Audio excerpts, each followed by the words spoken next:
kami dari kelompok 3 akan mempresentasikan tentang manusia dan peradaban yang disusun oleh yang pertama Nurul Fitria, yang kedua Aisyatul Hidayati. Manusia, hakikat manusia menurut para ahli. Yang pertama menurut Sokrates yang menyatakan manusia sebagai makhluk hidup, yang artinya makhluk hidup berkaki dua yang tidak berbulu dengan kuku datar dan lebar. Yang kedua menurut Nikolaus, maksudnya manusia itu bineka tetapi tunggal. Bineka karena terdiri dari jasmani dan rohani, akan tetapi satu karena jasmani dan rohani terdapat dalam satu jasad. Yang ketiga, menurut Omar Muhammad menyatakan manusia dan peradaban sebagai makhluk sosial, yang artinya manusia adalah makhluk yang paling mulia karena dapat berpikir. Yang ketiga, menurut Derwege, yang artinya manusia dan peradaban mencari makna kehidupan. Artinya, manusia bertanya tentang keberadaannya dan manusia menyadari bahwa dirinya sebagai penanya. Jadi, dia mencari dalam pencariannya manusia mengandaikan bahwa ada sesuatu yang bisa ditemukan, yaitu kemampuan mencari makna kehidupan. Selanjutnya, hakikat peradaban. Yang pertama Spengler, yang kedua ada Toynbee, yang ketiga ada Sorokin. Sorokin dibagi menjadi 3, ada kebudayaan ideasional, kebudayaan idealistis, yang ketiga kebudayaan sensai. Brundtland, Michel, Huntington. Selanjutnya, tahapan peradaban manusia. Tahapan peradaban manusia di sini dibagi menjadi 3. Yang pertama, gelombang pertama. Sebagai tahap peradaban pertanian di mana dimulai kehidupan baru dari budaya meramu ke bercocok tanam. Contohnya, orang menanam padi di sawah. Yang kedua, gelombang kedua. Maksudnya sebagai tahap peradaban industri, penemuan mesin uap, energi listrik, mesin untuk mobil dan pesawat terbang. Contohnya revolusi agraris.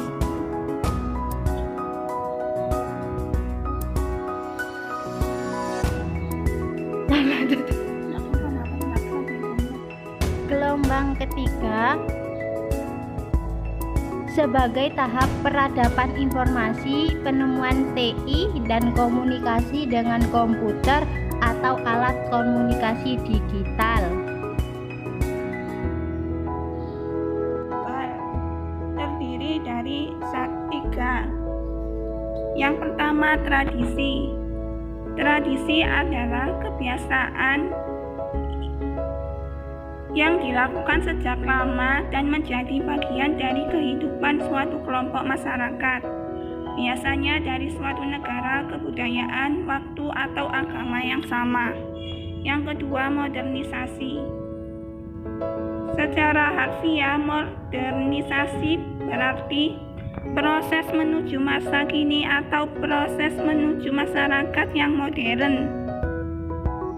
Dapat diartikan sebagai perubahan masyarakat yang bergerak dari keadaan yang tradisional atau dari masyarakat pramodern menuju kepada suatu masyarakat yang modern.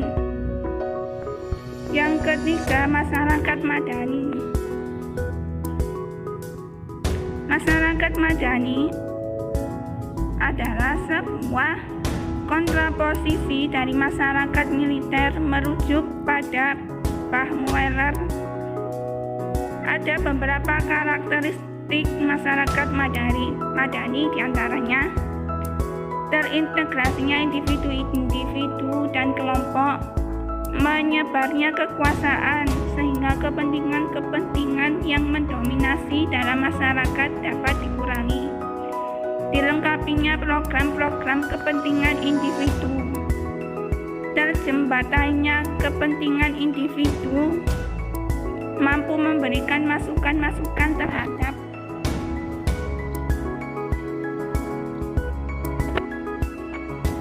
jenis peradaban, terdiri dari zaman Neolitikum 8000 sampai 4000 sebelum Masehi. Revolusi Neolitikum mulai memperkenalkan aspek penting antara manusia dengan lingkungannya, yang semula kehidupannya berlandaskan kepada cara berburu, sekarang berkembang menjadi bertani. Yang kedua, peradaban perunggu 4000 sampai 2000 sebelum Masehi adalah bergerak meluas ke arah lahan pertanian mereka dan membuat konflik serius kepada para petani. Pada zaman ini mulai terbentuk alat-alat dari perunggu untuk digunakan bertani dan bercocok tanam. Yang ketiga, zaman percepatan perubahan 2000 sebelum Masehi sampai 1700 sebelum Masehi.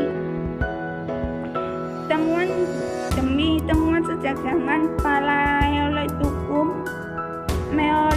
Neolitikum, dan zaman perunggu telah mengubah wajah bumi oleh tindakan-tindakan dan peradaban manusia. Dari zaman berburu hingga zaman pertanian, demi peralatan ditemukan yang makin lama bertambah efisiensinya.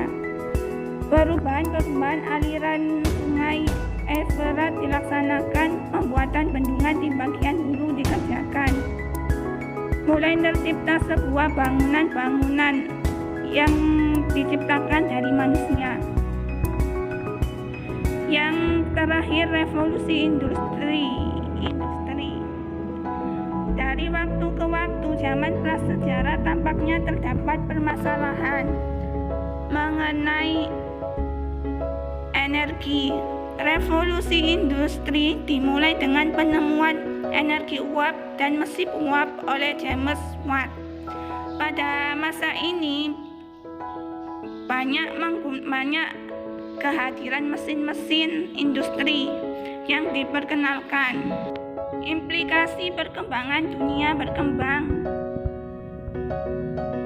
secara siklis. Peradaban berkembang secara siklis. Teori siklis yang menyatakan bahwa masyarakat dalam kebudayaan mempunyai tahapan-tahapan perkembangan yang merupakan lingkaran di mana suatu tahapan tertentu dapat dilalui secara berulang-ulang. Perubahan selalu terjadi di masyarakat dan perubahan terjadi sesuai dengan hakikat dan sifat dasar manusia.